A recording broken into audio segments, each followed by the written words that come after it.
तो आज बात करते हैं एसी भक्तिवेदांत स्वामी प्रभुपाद की। हाँ।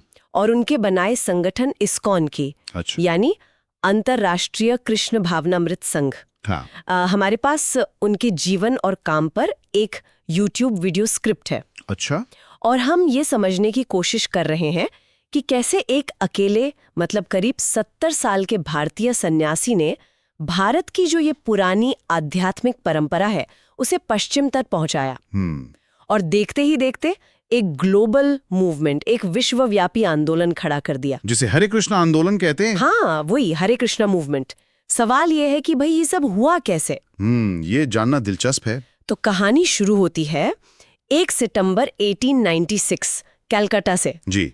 अभय चरण दे का जन्म हुआ एक वैष्णव परिवार में। हाँ। काफी धर्मनिष्ठ परिवार था। हाँ, वैष्णव परंपरा में पले बड़े। तो बचपन से ही कृष्ण भक्ति का माहौल था घर में। हाँ। और कहते हैं इसका उन पर काफी गहरा असर पड़ा। हाँ, जाहिर है, बचपन के संस्कार। लेकिन जिंदगी में जो एक बड़ा मोड़ आया वो था 1922 में, जब वो अपने गुरु श्रील भक्ति सिद्धांत सरस्वती ठाकुर से मिले। ये मुलाकात बहुत अहम थी। हाँ, और गुरु ने उन्हें एक तरह से कहें तो बड़ा निर्देश दिया। क्या था वो?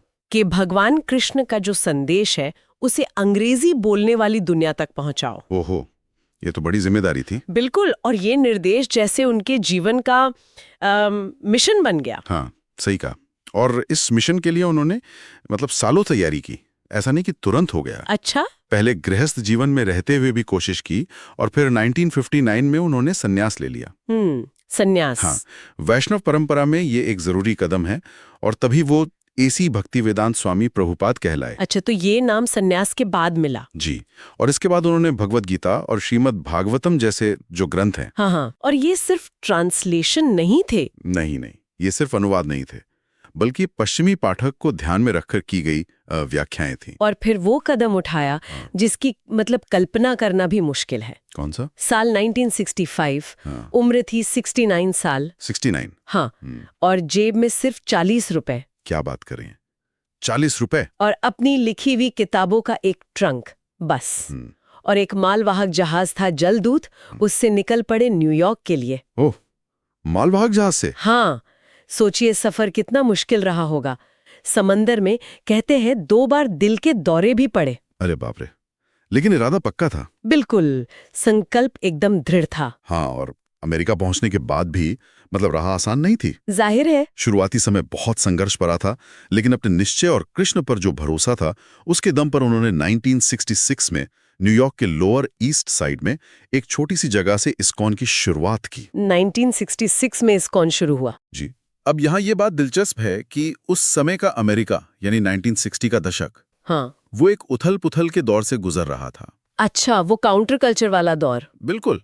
युवा पीढ़ी जो थी वो स्थापित व्यवस्था से, भौतिकवाद से थोड़ा मोह भंग महसूस कर रही थी और नए आध्यात्मिक विकल्पों की तलाश में थी। अच्छा, तो क्या ये कह सकते हैं कि प्रभुपाद एक तरह से सही समय पर सही जगह पहुंचे? हाँ, काफी हद तक कह सकते हैं। और उन्होंने जो तरीका अपनाया, जैसे सड़कों पर ढोल मंजीरों के साथ कीर्तन करना। हाँ, वो तस्वीरें देखी। हाँ, सरल भाषा में कृष्ण दर्शन समझाना, प्रसाद बांटना और एक कम्युनिटी, एक सामुदायिक जीवन का मॉडल पेश करना, उसने उस दौर के कई पश्चिमी युवाओं को सीधे तौर पर आकर्षित किया।